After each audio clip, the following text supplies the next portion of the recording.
Kevin Hassett, former chair of the Council of Economic Advisors. What's his book? The Drift, the Stop the Drift, the Coming Socialism.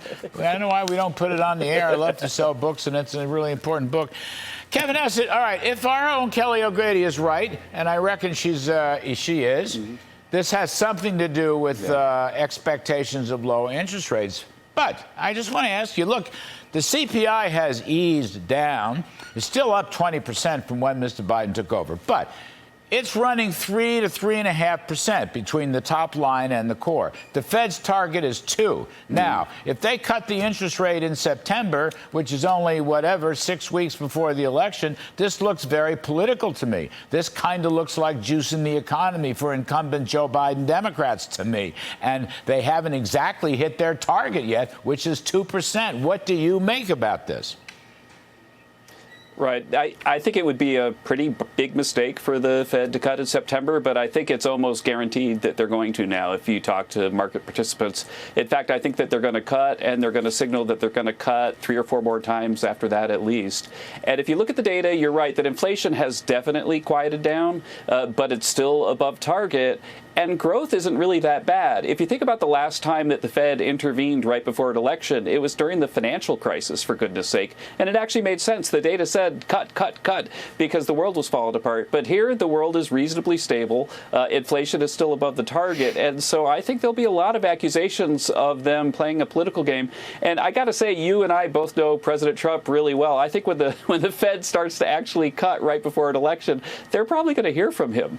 I mean, if you don't have, if their 12-month change or 4-quarter change does not hit the 2% target. Look, a target is only meaningful if they actually targeted it.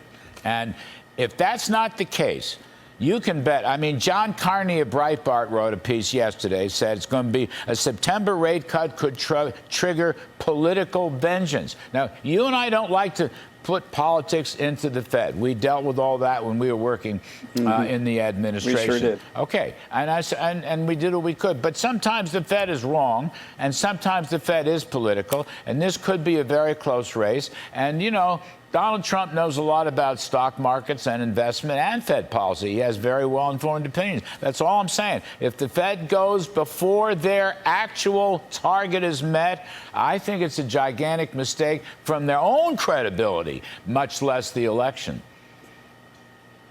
Right. They absolutely, if they want to start cutting, then they need to, in September, signal that they might cut after the election if the data allow. But doing it right before the election while the data are looking pretty good, I think is absolutely going to ignite a political firestorm. And it's something that I believe that they should ignore. You know, I went back and I think that if you look at it, almost every election year, presidential election year, the Fed has been doing something, hiking, cutting, but it's always data dependent. And my concern here is it doesn't really look data dependent. And the final thought, Larry, is you and I have talked a lot about the importance of normalizing interest rates. Like zero interest rates created a very strange economy. And right now the real interest rate is probably 2.5%, which is about what its average has been in the U.S. for the last 100 years. And so I think we're actually at a point where things are kind of normal.